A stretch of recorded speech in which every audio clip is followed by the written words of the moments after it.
রাজধানীর সোহরাওয়ার্দী উদ্যান সন্ধ্যা নামলেই হয়ে ওঠে মাদকের অভয়ারণ্য। শাহবাগ থানার নাকের ডগায় হলেও হরেক রকম মাদক বিক্রি আর অনৈতিক কর্মকাণ্ড যেন ওপেন সিক্রেট। কখনো কখনো হচ্ছে খুন খারাপিও। কাজী ফয়সালের রিপোর্টে বিস্তারিত।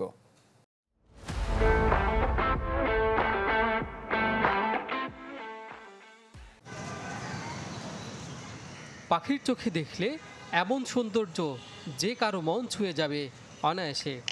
তবে আলোর নিচে যেমন অন্ধকার থাকে, তেমনি ওপর থেকে দেখা এই সুন্দরের ভেতরেও আছে অসুন্দরের ছায়া।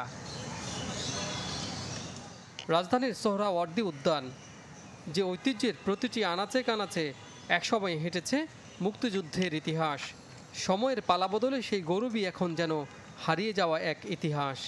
কেননা উদ্যানের প্রতিটি ইঞ্চি এখন অপরাধের অভয়ারণ্য। উদ্যানটিতে মাদক বাণিজ্য, খুন খারাপি কিংবা অসামাজিক কর্মকাণ্ড বাদ যায় না কিছুই। আর সন্ধ্যা নামলেই পরিস্থিতি যেন হয়ে ওঠে আরও ভয়াবহ।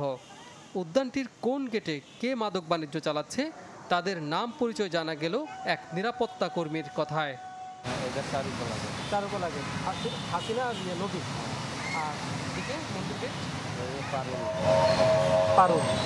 আর তারপরে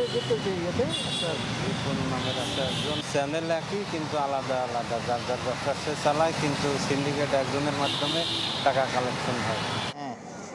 এক সপ্তাহ আগে এখানে এক শিক্ষার্থী হত্যার পর আতঙ্কের কথা জানালেন সাধারণ দর্শনার্থীরা।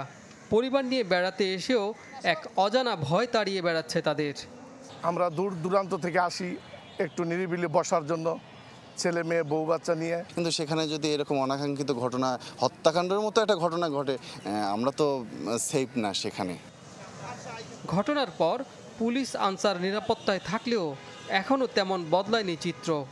ডিএমপির এই ঊর্ধ্বতন কর্মকর্তা বলছেন, সোহরাওয়ার্দী উদ্যানের নিরাপত্তায় শিগগিরই আরও কঠোর হবে পুলিশ। এরকম অনাকাঙ্ক্ষিত ঘটনা যেন পুনরাবৃত্তি না ঘটে এবং স্থানীয় আইনশৃঙ্খলা পরিস্থিতির জন্য স্থিতিশীল থাকে, সেই জন্য পুলিশ কাজ করছে। তারপরেও যদি এখানে কেউ মাদক বিক্রি করে বা কোনো অসামাজিক কার্যক্রমের সাথে লিপ্ত থাকে, সেগুলো আমাদের নজরে আসলে অবশ্যই আমরা প্রয়োজনীয় ব্যবস্থা গ্রহণ করব। সোহরাওয়ার্দী উদ্যানে মাদক কারবারে কোনো পুলিশ সদস্য সংশ্লিষ্ট থাকলে বিভাগীয় ব্যবস্থা নেওয়ার কথাও বলছে বাহিনীটি।